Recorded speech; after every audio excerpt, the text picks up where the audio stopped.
Welcome everybody to Full Throttle TV. I'm your host Michael, my co-host Ron. Ryan. Sorry about the delay in episodes, everybody. I hope the Back to the Future special kind of sated the appetite. It just kept you nourished while you waited for the next episode. So it has been a couple months, but we decided to come back with a big one. Miami Vice is not particularly known for one vehicle. That's the one thing that's different about this show compared to the other episodes that we talked about, is that they kind of had a mixture of vehicles throughout the show. So we're going to discuss the show and kind of chit-chat about little bits and pieces here and there and talk about the cars they used. Ron, did you ever watch Miami Vice when it was on? I did for a little bit, but it's one of those shows you had to watch without your parents knowing you were watching it. Yeah, I was going to say, we were pretty young for this one. I remember catching a couple episodes. It was on after V, if I remember correctly. Right. They premiered V, Miami Vice, and there was something in the middle. For life of me, I cannot remember. And I remember V disappearing, and I had no reason to stay around for Miami Vice, so I just stopped. Right. I mean, we were like 7 or 8 at the time this came out, so it was a little over our heads. Now, when V came out, I was all over that, so tell me why my parents let me watch that, but not... I know, right? I mean, they're sitting there eating like gerbils. Their faces would extend, and you're shoving animals down, and they're ripping people apart and eating them. We're like, how is this on television? And that was on at 8 o'clock. That's the craziest thing, is that was like the family hour. Right. Anyway, yeah. That's another show. Yeah. That's we should do, after we get done with Full Throttle. Totally, we should spend a few episodes talking about like sci-fi shows. Cheesy sci-fi. Yeah, well, anyway. Great ones like Quantum Leap. You know. Oh yes. Yes. Alienation was really great. We're getting off the topic, but yes, that's something we were talking about doing later. So Miami Vice. The amazing thing is, it's so trend-setting. Everybody was talking about it. How long do you think the show was on? Me personally? Yeah, how long do you think the show was on? I'm kind of cheating. I'm looking right. Oh, are you? Oh, that's not fair. No, but honestly, well, as a kid, I thought it went on forever. I know, so did longer than it actually did. But anyway, I'm starting to discover that with a lot of these shows. I thought, like we said, Quantum Leap earlier. I thought Quantum Leap was on for 8 or 9 years, and it barely made 5. Miami Vice was only on for 5 seasons. Like I thought it was on for a good 8-9 years. I thought it lasted longer than Hill Street Blues. It just stuns me. I guess people had a short attention span back then. That's another one I got to watch. Go figure. Anyway, go on. Yeah, well, no, I was thinking though is like I think shows either they burned out their showrunner and then all of a sudden the creativity fell apart, but also back then you have 3 networks. Fox hadn't debuted yet, so the budgets and the pressure on all these shows is pretty high. And I feel like if you even lost someone's attention for a second, they would move on. Whereas now it seems like CSI has been on for, 50 years? I think the original cast is all dead. That's what it is. I think now people are stuck in routine where they want to watch Law & Order. It doesn't even matter what the show's about. They're just used to watching a certain show. Right. And I was in that trap for a little while, too. It's not to say that's not a good show, but, moving on. Yeah. Miami Vice. Now, I heard an urban legend, and I have no backing up on this, but I was reading a book that Brandon Tartikoff wrote. He was the head of NBC at the time this show debuted. Is that he had seen Hill Street Blues, and he thought that there would be a potential spin-off show with 2 of the cops that are on the show. Have you ever seen Hill Street Blues? I have. Love that show. The partners, there was one that was kind of like the country guy. He's a little bit chubby with red hair. and then his partner, the black guy, Michael. Oh man, I haven't seen the show in forever. Hold on a second. I feel terrible when I don't know these things. But the point is the rumors were is that he was going to give them a spinoff, and then it somehow morphed into Miami Vice. But what I've heard more is that someone just wrote down MTV Cops on a little pad of paper and gave that to the creator of the show, and that's how it started. That's crazy. Two words to start a show? How does that even happen? It doesn't take much these days. Or in these days compared to that. Anyway, moving on. Yeah, Michael J. Warren was the gentleman I was talking about on... the other Michael J. So Anthony Yerkovich is a creator. For the longest time, I thought it was Michael Mann. But Michael Mann was just the main, the guiding writer, the producer of the show. I lost it. Yeah, Michael Mann, he's the one who is responsible for Crime Story a couple seasons later, which is a cool, like, it's kind of like The Untouchables, just a decade later, or maybe 2 decades later. But he does really good crime movies. He did Heat, he did Manhunter, The Insider, Last Mohicans. That's not a crime movie, but, you know, he did Last Mohicans. That was great. The funny thing is that Michael Mann, he never really did another successful TV show after this. He had a couple, like, one season, but this is what he's really well known for on television, even though I believe that he worked on Starsky and Hutch before this. Did he? Yeah, let me look up. I'm actually looking up Jan. How do you say his name? Jan Hammer, the guy who did the music? I always called him... crap. I was going to say, cause that was the comment that left me earlier. I used to say Jan, but I was like, no, it's pronounced different. I was like, oh, sorry. I've always called it Jan. So whoops, sorry, dude. That theme song is so catchy. It's so insanely catchy. Yes, it is. Oh, it just, like, my favorite part is actually when it ends. Like, all of a sudden, like, da-da-da-da-da, boom. You're like, wait, what just happened? Yeah, exactly. It's like the rug got pulled out from under you. So he is the creator of Vegas, the one with Robert Urich. Mm-hmm. And he did write on Starsky and Hutch, Police Story. And then he went off to do a really, really great movie with James Caan called Thief, which kind of set... you know how... you've seen Drive, right? The one with... I hate it when I get like this. That kind of, like, hard-pounding... it's like electronica music. It's like kind of like a faster version of John Carpenter's music. Okay.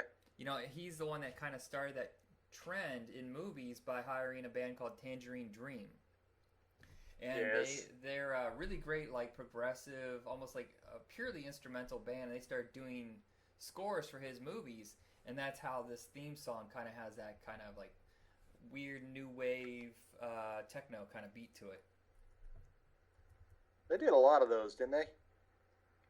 Yeah. Tangerine Dream. They did a whole lot of soundtrack type stuff. Yeah, for like, I don't know, 10 years it seemed like every other movie had their name on it. Oddly enough, why are they in Legend? You remember the movie Legend with Tom Cruise? It's a sword and sorcery movie. Why is there a new wave music in that? That whole movie is... I don't know, they did too much to try to... I don't know, all the music to me seemed a little out of place. Well, it's not the original score. There is a director's cut they eventually put out where it's a whole different score, different cut. It's like a half hour longer. The whole thing makes a lot more sense.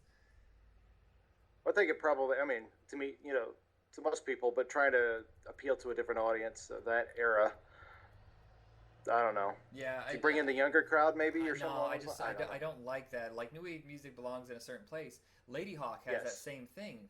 Lady Hawk is an excellent movie, but it's like, why is there awesome movie. Why is this orchestra here? This doesn't even make sense. It's like, bring in a real, make it sound authentic. Exactly.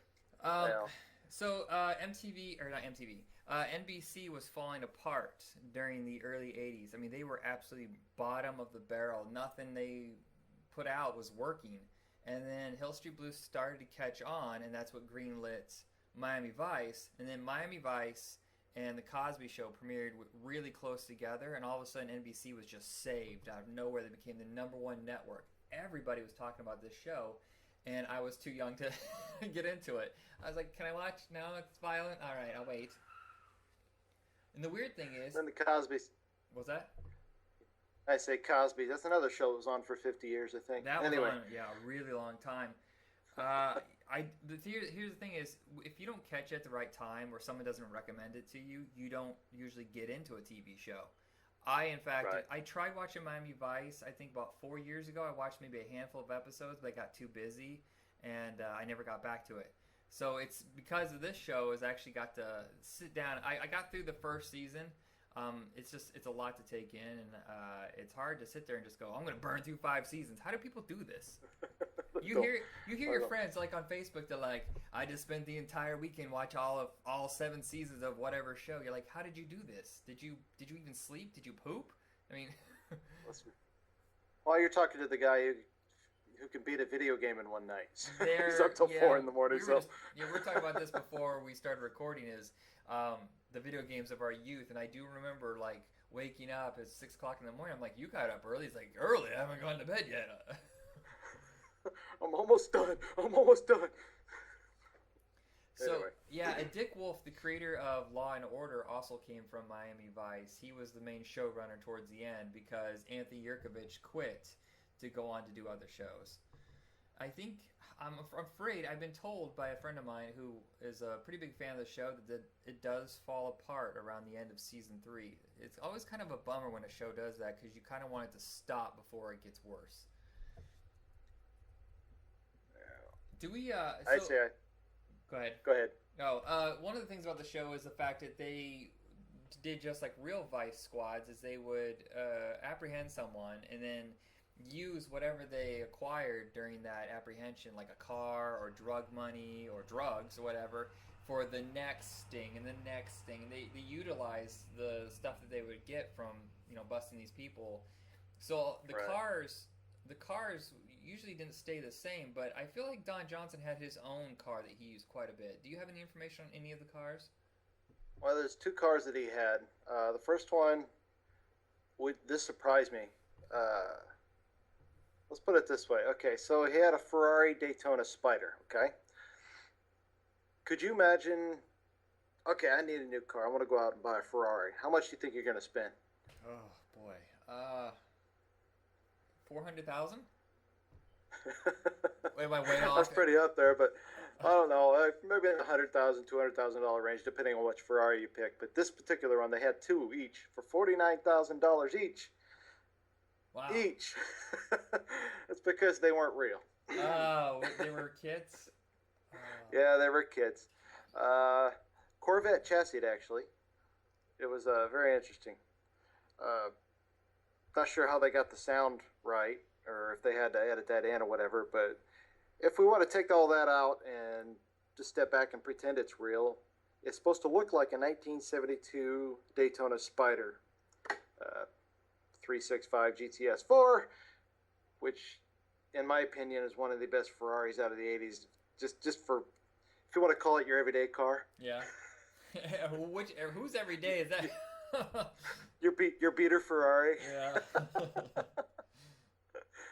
But then I don't know what season it came in. Let's see, 87 season, 3rd season. Okay. Demolished. I can't remember where I lost it. The car was demolished, I think, in one of the episodes of some along those lines. The Daytona was, so they needed a new vehicle. Yeah. What's the first Ferrari you ever fell in love with?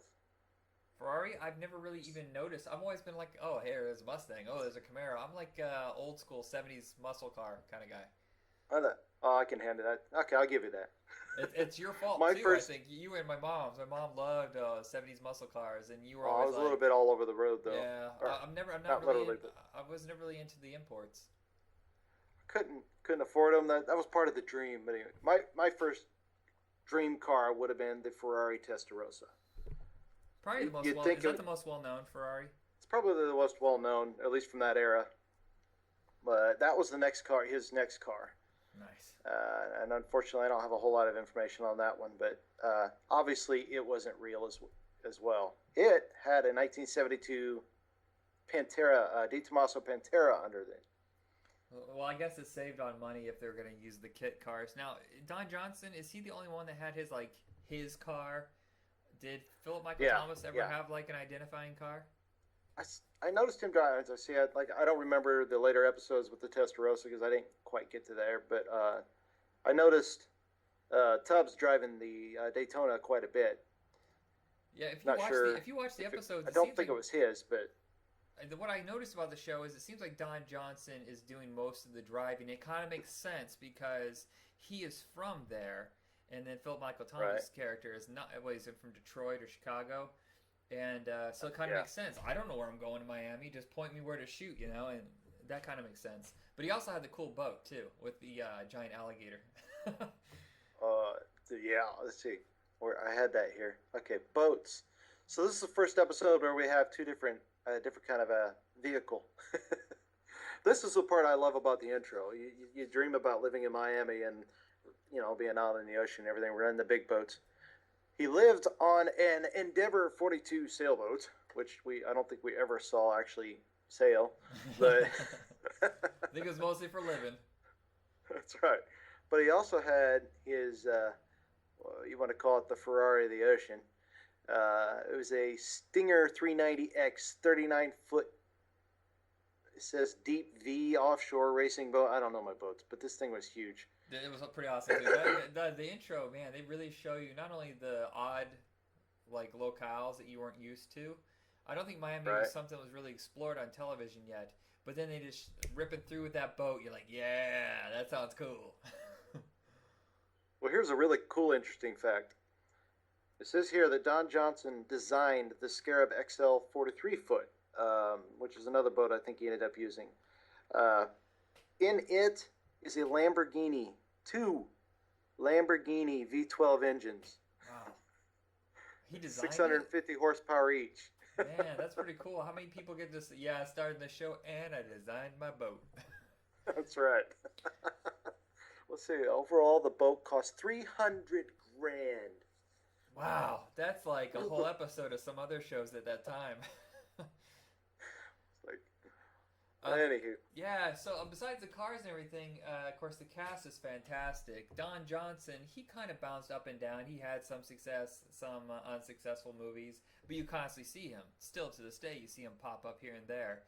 What happened to Philip Michael Thomas? I have not seen him since the end of the show. I was thinking the same thing. I was like, oh yeah. I mean, I was watching Dead Bang. Have you ever heard of that movie? Nope. Don Johnson did it right after Miami Vice ended. It's a really great cop movie. It's based on a true story about an agent who ends up working with the FBI to take down some neo-Nazis. Right. And Tim Reed from WKRP's in it. A couple of really good character actors, but the movie he is so good in Dead Bang that I thought he should have been nominated for an Oscar. And that's not hyperbole. I mean, I know my movies. I know how what's good acting, what's bad acting. And I was like, and I looked at the box office. It made like $6 million. I'm like, oh, that had to hurt. He's given everything to this movie. Maybe it was because it was too close to Miami Vice. Oh, he's playing another cop. Ooh, Maybe that's why it didn't do well. Step out of your box. Right. Yeah, and I see it. What, Tin Cup? He was in Tin Cup. I remember that. He was? Yeah, he's Kevin Costner's rival in Tin Cup. Oh, Don Johnson was. Yeah. Philip Michael Thomas. I was just going to see. I'm going to see. What else was Philip Michael Thomas in? I think he's just done some voice work for video games. And Lance Vance.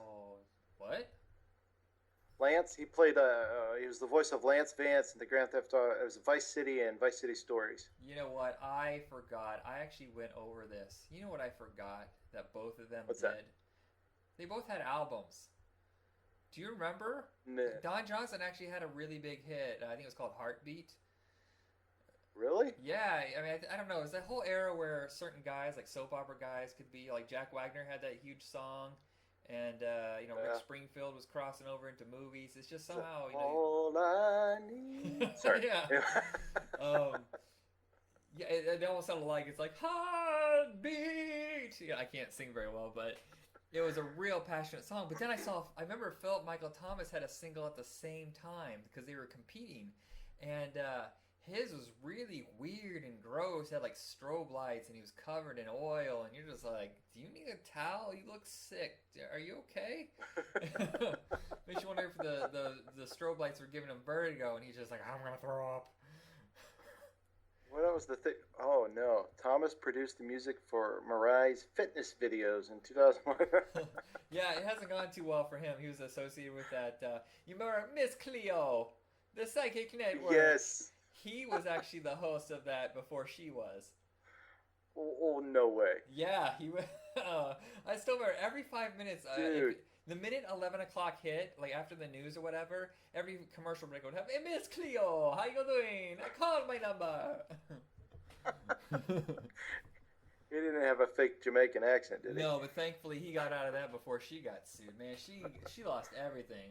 I wonder if she was an actress or if she was real. Like it was just like a company that decided to hire someone to pretend to be Miss Cleo.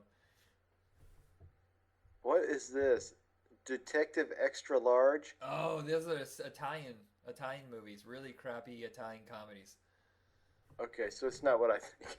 No, no, no. What would you think? It was Triple X? That's kind of what I was Oh, thinking. well, after Like, the man, Psychic Network, whoa. maybe. I'm looking at the casting here. This sounds absurd to me because it says they went to Nick Nolte and Jeff Bridges first. But those guys would have been way too expensive. Yeah. There's no way. I mean, Jeff Bridges just came off Tron, and Nick Nolte had just come off of 48 Hours, which I think is his biggest hit. That's crazy. Now, what interests me, though, is they went to Mickey Rourke, who he could have been pretty good, but man, he would have been real method. Right. I don't know. I think they did well with where they went. Yeah, I think Philip Mike Thomas, Well, I know that Don he Johnson did a great job as yeah. Tubbs, but Yeah, he is. He's fine. I still think the problem is that Don Johnson is a better actor than Philip Michael Thomas, yeah. and when you put them together, it kind of pushes him down and raises the other one up. Whereas if Philip Michael Thomas was just like a good actor, I think that he would have shined better, and maybe he wouldn't have ended up with such a weird career. Right. Larry Wilcox was also considered. I wonder. Yeah, I was gonna say it didn't seem like he would want to do two cop roles right in a row, but I bet you that he was regretting it afterwards. It became such a huge hit. Okay, I'm gonna sound like I don't know my stuff, which is not unfamiliar territory. Ah, chips. Okay, gotcha. Oh yeah, yeah. Larry Wilcox. That's kind of Okay. embarrassing because yeah, we did do a Chips episode a few months ago. Sorry, Larry. Sorry, my brain's fried right now. Yeah, Not for anything bad. And Don Johnson was considered kind of poison. There's certain actors who do pilot after pilot after pilot and they don't get picked up, or they end up on shows that last less than a season. They're called show killers. And Don Johnson was one of those first people considered to be a show killer. So a lot of people didn't want him for Miami Vice. I think he was perfect for that role, to be honest. Yeah, and they paid him crap too. So he threatened to walk off, and they almost replaced him with Mark Harmon. Oh no. Yeah, it got real close. I mean, I like Mark, but no. Yeah. Well, if he had done Miami Vice, then he wouldn't have been in summer school. So we got summer school out of that. Right. That's right. And you know the nice part about it is a lot of these shows that shoot in like a city, like they're set around a very particular city, they're not actually shot there. In order to save money, they just have like a crew go in with cameras, and film the city, and then everything else is shot in LA, like on a set. And it always looks obvious. This one, they actually just went to Miami, to South Beach, and just, it's all there. It's authentic. Nice. That's the way it should be, I think. But And this is it was called MTV Cops. Did you notice there is a crap ton of music in the show? oh yeah. I mean, a lot of shows can't come out on DVD because it's too expensive to, license the rights for home video, which seems silly because at the time VHS and Beta existed, and they weren't like, you know what, maybe we should pay just an extra $5 get home video rights. No, all right, whatever. Do it now. Yeah, it just seemed like because there's a show I really like called Wise Guy, and there literally is 5 episodes they cannot release. They'll never release on DVD or streaming because they can't afford the music they used in those episodes, which is a huge bummer. That sucks. The same thing with, do you remember Werewolf? It was a Fox TV show. It was on for like a couple years. No? Vaguely. Yeah, that one was heavy on music. It had this same kind of MTV style cutting. And they can't put that on DVD either because of the music. It's ridiculous how it's. I'm sorry. Well, it's weird because People want their music out there, but then they don't want to turn around and give them a little bit of rope. You know, I mean, just a little bit of leeway with it. yeah, I didn't know It's ridiculous. what kind Anyway, of money are they asking for? Most of these artists need the money because they're not around anymore. It's not like the right. Who. It's like what's a Walking on Sunshine? I'm sure that lady needed some money for that. And also the fact that you expose your music to new viewers. You know, maybe they're checking out Right. Miami Vice for the first time, and then they're like, "Oh, that's a pretty cool song. Who sings that? Oh, Katrina in the Sunshine. All right, or Katrina in the Waves." And then they go buy your CD. Therefore, you get paid. It Yeah. all works out. Frankie Goes to Hollywood. Yeah, I'm Also, sure they're needing every single hit they can get. this is an awesome who's list here. Okay, like both ends of the spectrum: suicidal tendencies, Dire Straits, and then you have Bryan Devo. Adams, Phil Collins, Devo, Willie Nelson. Awesome. You know that This the is song better. by if the music hadn't been included, you realize how important that first episode is with the music by Phil Collins in the air tonight. If they didn't have that, I don't think Yes. the episode would have worked as well. Right. Right.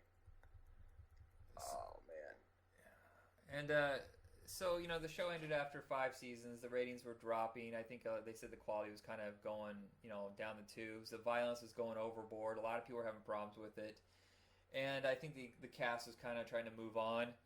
And so the show ended, but we did get a movie about 10 years ago with Colin Farrell and he was in Ray. Spider-Man, the new Spider-Man, he was the villain. Oh my Jamie, gosh. Jamie. Jamie. Yeah, Jamie Foxx. Thank you. I actually didn't like the movie. I kind of bombed, so I wasn't really surprised. The movie's shot on digital too, like real cheap digital. I like Michael Mann, but that and Right. Public Enemies, he shoots on these really crappy digital cameras that make my phone has better quality, and I don't understand what he's doing. This movie cost $70 million. Make it look good. So Mann came back and did the movie as well. Yeah, he did the movie, and it just didn't take off. Right. So that's kind of the end of it. But I would actually like to see the show continue because you notice that Don Johnson has a son. Well, Yeah. it's been 30 years, so what, he'd be about 38, 39? This is a Right. perfect time to bring a new generation to have him be a cop. And, I don't know if Tubbs, like Tubbs' son would be in it too, but it would be nice to see the next generation. Like now, Don Johnson is the captain or something like that. Right. Or hell, I'd be you know up. what? I'd be up for that. Throw Philip Michael Thomas a bone. Make him the captain. Don Johnson's got There other you things go. to do. It's kind of what I was thinking, but. All right, so we're gonna take a brief break, and we're gonna come back. We're gonna talk about Nash Bridges.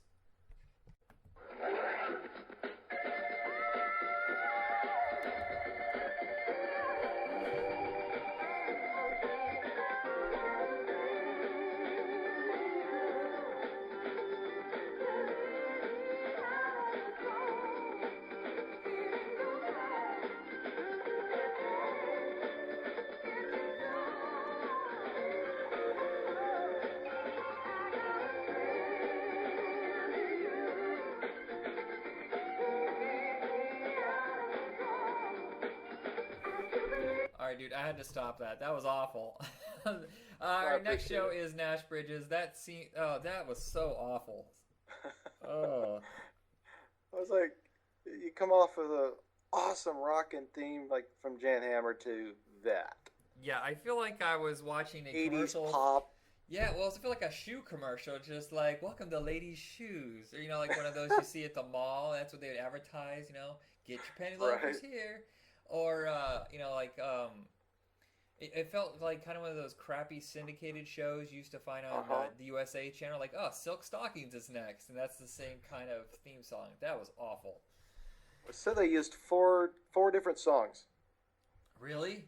Four different Did songs. they get any better? I don't know, Ugh. but obviously it wasn't good enough. So. All right, so Nash Bridges is his return to television. Him and Cheech Marin hit it off while filming a Tin Cup. So they thought, hey, you know what, we make a good team. And they had already offered Don Johnson a TV show. So he said, hey, come on this with me. And it was on actually longer than Miami Vice, which kind of tells me that this is the point where people just started getting used to TV shows. Nash Bridges isn't awful, but it's definitely not No. one of those like I gotta get home, I gotta watch, I gotta tape this. Right.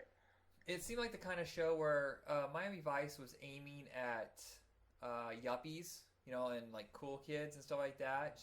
This seemed to be aiming at like your dad, like your parents' kind of TV show. Right.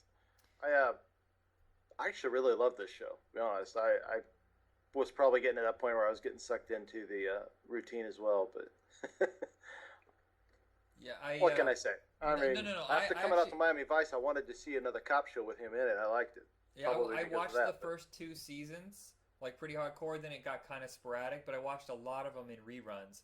I think they played on USA like nonstop for like 5 years.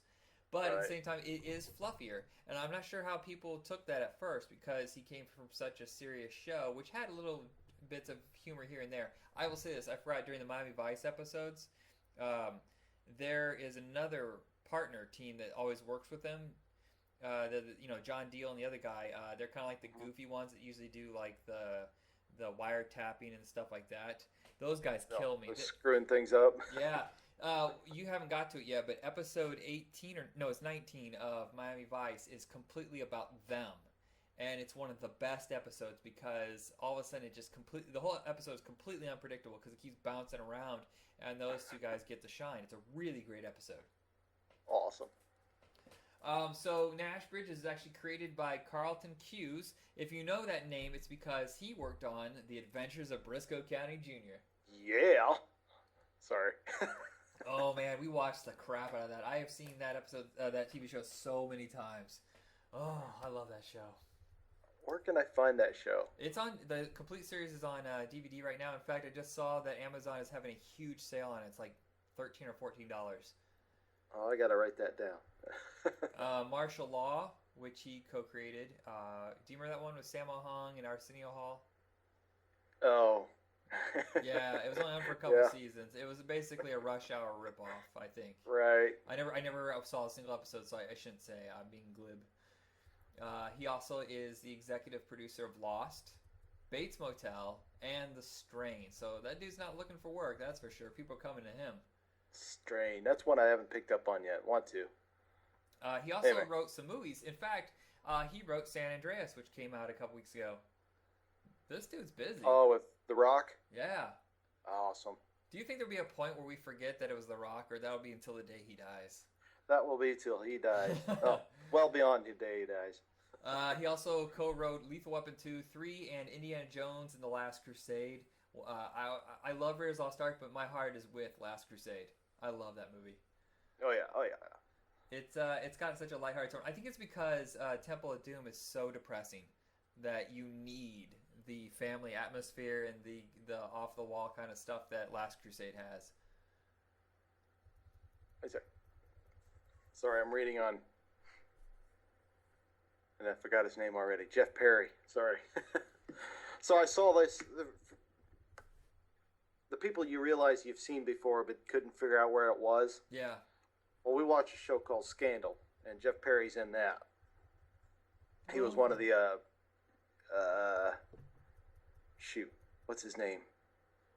I can't remember his name on the show. I'd never seen this show. Harvey Leak. Inspector Harvey Leak. He's one of the curly-headed guy that's... Anyway, moving on. He looked familiar. I know I've seen him somewhere before, and I could never figure it out until I started watching Nash Bridges again. I'm like, that's it. Yeah, that's another show where they had their main duo of Cheech and Don, but they also had the two other guys, Jamie Gomez and Jeff Perry, which were also a focus, which it's fine because sometimes you get burned out on the A story, or sometimes the A story isn't working, and they always have a good B story. A lot of the B stories were focused on Cheech and his wife, which was always just really funny. What was the Cuddle Bug Halloween outfit? That was the last one I watched. I don't think Cheech ever gets enough credit. When he left Cheech and Chong, I think he struggled for a while because people wanted to keep him in a certain pattern, and his career was falling apart pretty bad. And this show kind of like brought him back to the public eye, and that he could be funny and work without Chong. Right. And then, of course, that '70s show showed that Chong had his own talents too, and now they're back together, and it's really great. Oh, Oh. you were listening to Cheech and Chong tapes when we were younger, Yeah. That's probably has another big reason why I jumped on this show so quickly. But yeah, we listened to those tapes, and we watched Born in the USA more than a few times. What's happening? What's happening? No, you gotta loosen up. Where were you born? Who's the president? John Wayne? John Wayne? Is that what it? Dave? Or is that a different movie? No. That's That's a different movie. That's That's their Up in awesome. Smoke. Yeah. Hey, Dave. Dave's not here, man. Dave's not here, No, man. I'm Dave. Sorry, we do very terrible impressions. We do. Please don't We're hire us awful. for that. There's a gentleman, one of my co-hosts for Back in Tunes, which is our cartoon show. He has a way with impressions. He has never done an impression before, and I'll just say something, he'll do it. It just like comes to him. For some reason, though, he can't do a Jeff Goldblum to save his life. So what was it? This is another show where it was focused around one car, right? Was it only Don Johnson's car they really used? Yeah. Where'd it go? Yes. And this baby was a CUDA, and she was real. No kit car crap here. No kit car crap here. Well, and also they don't cost as much, right? Well, it is vintage though. It's vintage. It is now. It wasn't then, but well, when was it? It was 1970. When did this come out? This is 96, so yeah, 20 years. 20 years, so not quite a classic yet, but anyway, 1970 Plymouth Barracuda. I really don't have much more to say on that one. Except that it's you know awesome. what it is? You know what it is? It is the baddest of bad that Plymouth ever put out, I think. So was it a Hemacuda or just a Barracuda? It was a Plymouth Barracuda. Oh, because there's the Hemacuda they used in the Phantasm movies. That one's pretty sweet. Okay, not the baddest of the bad, but next to it at least. This is another one where they were set with authenticity. They wanted to shoot it in San Francisco, and they were allowed to.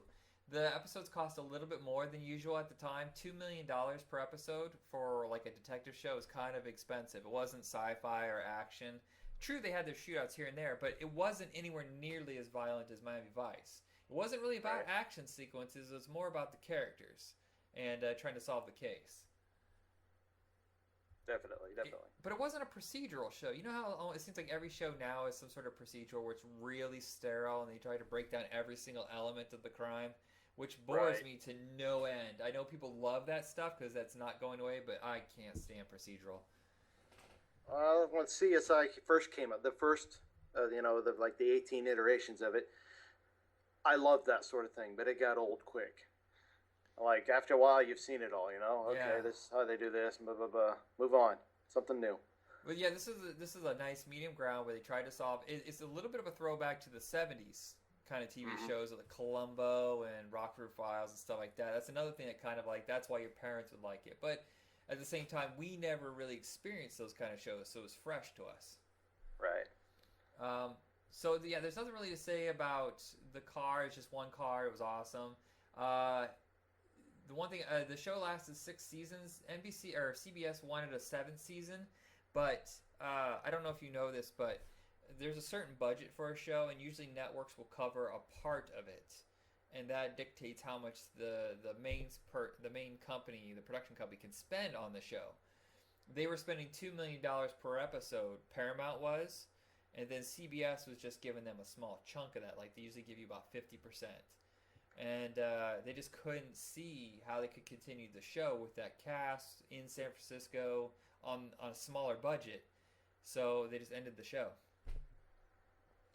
Got a little bit of more information on the engine here. You were talking Hemis. Okay, the originals were 360 cubic V8s, or cubic inch V8s. They came with 340s, and the guy that built the cars replaced them with the 360s. However, hold on.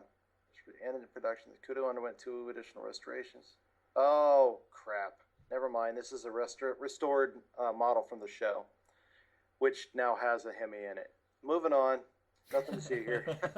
Dang it. Scratch it. Never mind.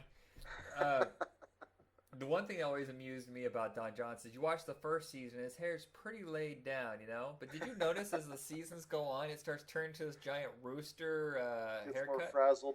Yeah, you're like, what is going on here? Is he trying to be Rod Stewart?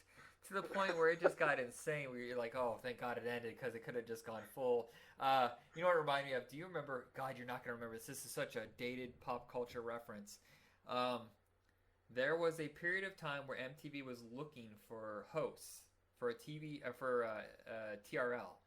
and they just cast whoever came in, and they just whittled it down to who was the best. It came down to Dave Holmes, who you see all the time on FX hosting the movie show. Then you had Jesse Camp, this string bean scarecrow of a man with the craziest hair you've ever seen. I was waiting for Don Johnson's hair to eventually hit that point, and then it would have been truly entertaining. Seriously, look up Jesse Camp right now. If you I am right now. Do you remember him? Vaguely.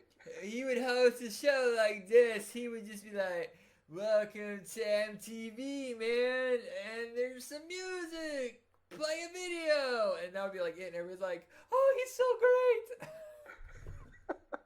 I was like, no, he didn't. I don't even know what he just did. I think he just farted on air and passed out. Oh, so off the subject. All right, well, so we're done with Nash Bridges. One more show to go. We'll be real quick about this one. We're going to take a break. Come back with Houston Knights.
Okay, I apologize for how low quality that was. That was really quiet. Could you even hear that?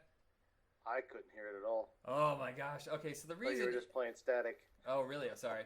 I'm literally holding the speakers up to the microphone as close as possible, and it's still barely picked up. The reason is that Houston Knights has never been on DVD like the other two shows that we watched or discussed. Right. You know, Miami Vice, I mean, that isn't like an HD. It's been cleaned up. Nash Bridges is a more recent show. Houston Knights is kind of an oddity, and the reason we bring it up is because you can see a lot of similarities in Miami Vice. We're taken over to Houston Knights. It's kind of the same feel, the same attitude, and it just had an awesome car in that as well. So I figured we'd talk about this real quick. The show is very, very hard to find. Every once in a while they'll air it on cable for like a short, brief period. There are a couple episodes available on YouTube. In fact, I think they have Russian subtitles. That's how hard it is to find. But I actually think it's a decent show. Actually, God, I'm shooting myself in the foot here. But at one point, I had access to every episode. Hint, hint, wink, wink. So it's kind of the same setup. Michael Prey is from Chicago, and he goes down south to Texas, where there's a seasoned cop who knows everything about that area. They get together to solve a crime. It's almost the same exact pattern, and they're more of a bickering couple. You know, on Miami Vice, they're just two dudes, man, just backing each other up. You know, they're kind of a different vibe. But Houston Knights, it was almost like a husband and wife kind of thing, where they were bitching and moaning at each other, and it was actually kind of humorous the way they would bicker. Right. Now, did you get to watch any of the episodes? I unfortunately only found one. Yeah, it's really hard to find. What was your impression on that one episode? Honestly, it looked like a show I would have watched.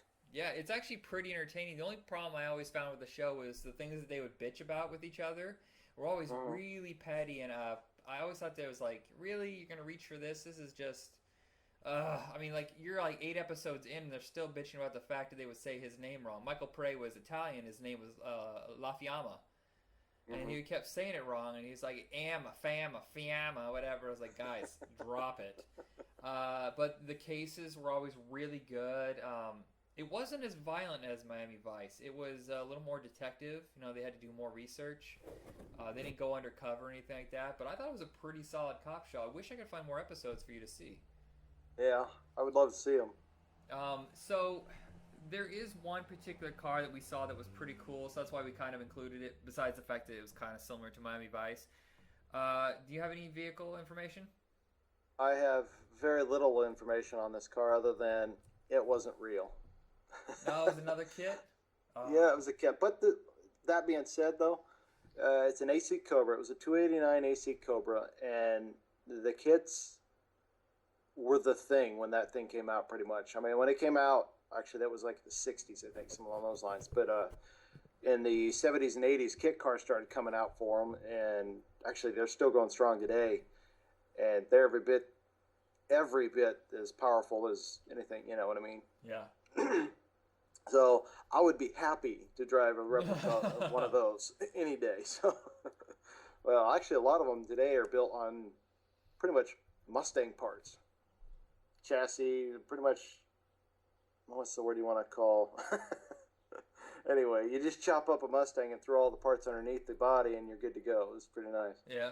You know, the funny thing is, I don't know why the show was canceled. It was on for 2 years, and it ranked 34th out of 79 shows, which that's not a great rating, especially since there was very little competition back in the day because, you know, cable just basically did reruns.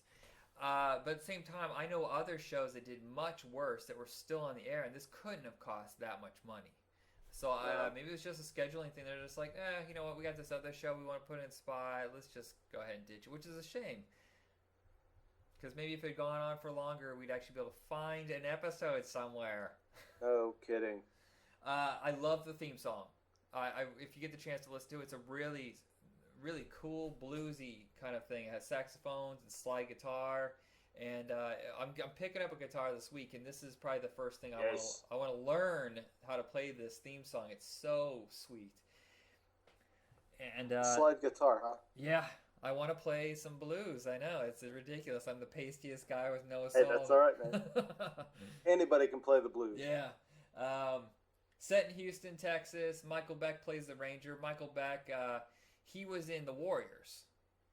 That's right. Yeah, the Warriors, and he was also in Xanadu. He was one of his most notorious things is he goes, the Warriors opened a lot of doors for me. Xanadu slammed them shut.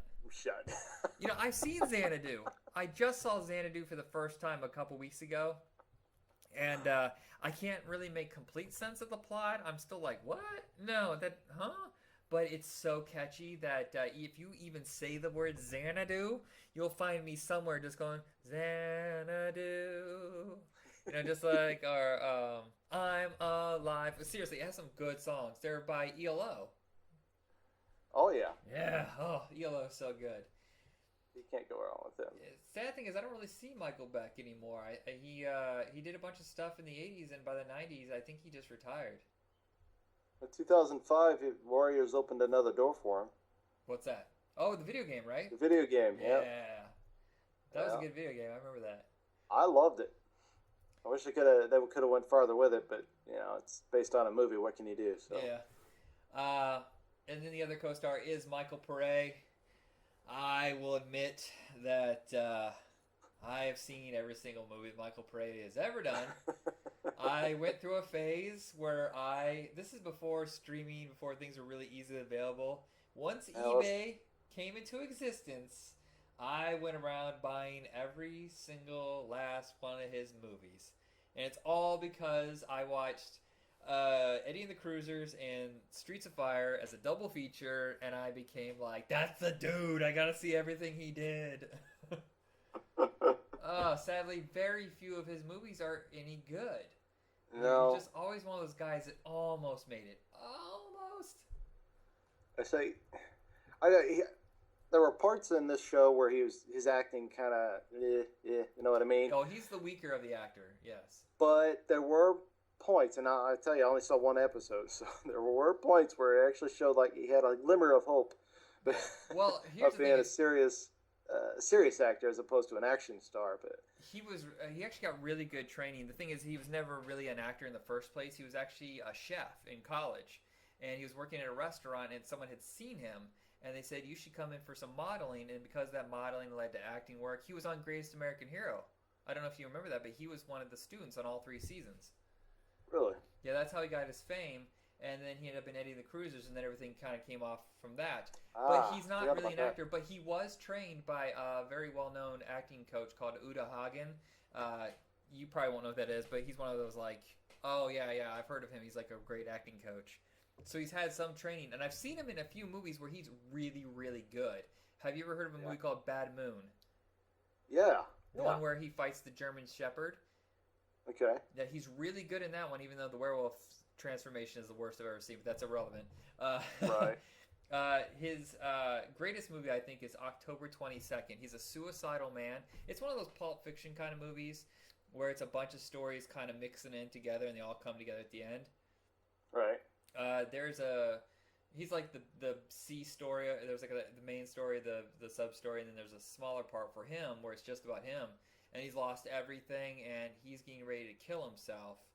And there is a shootout in a restaurant, and he goes in to save the day.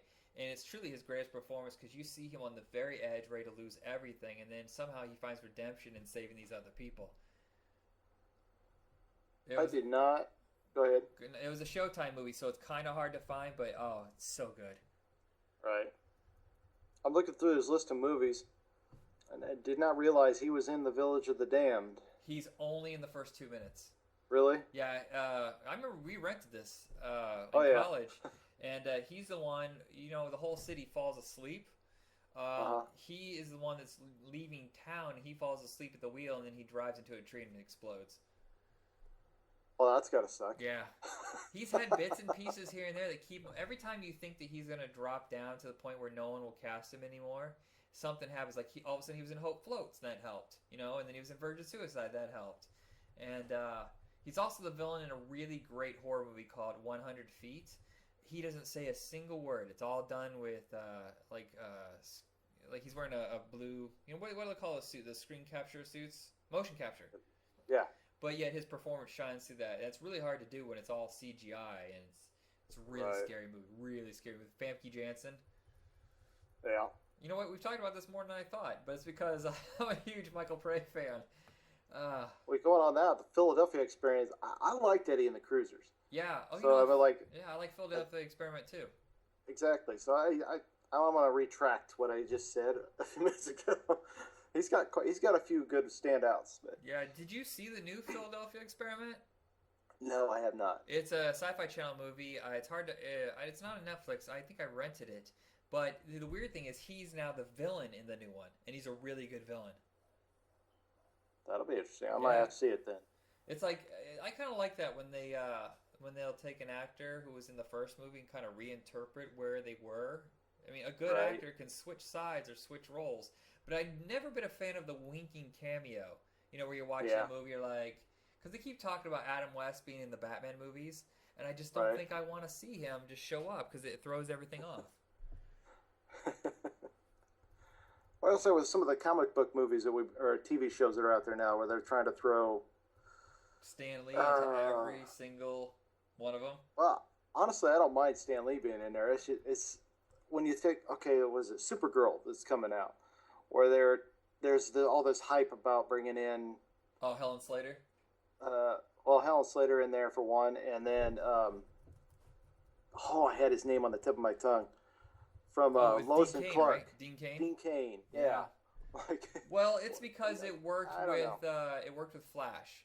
But that's a fluke, I think. I think that the actor who played Flash in the 1990s series is a really good actor, and bringing him into the new one, but as his father, was a really clever idea. You can't keep doing that, though. They did that on Smallville a lot, too. Yeah.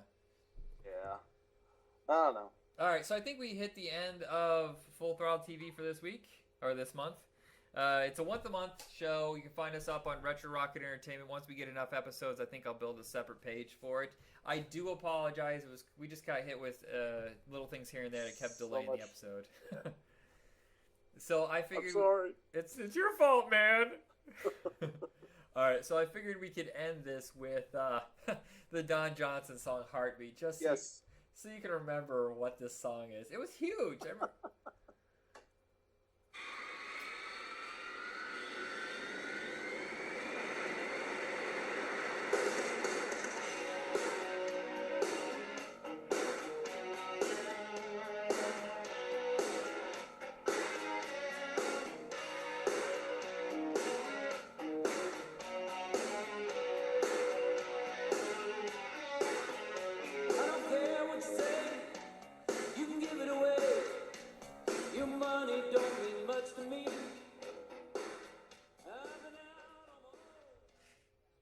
Okay.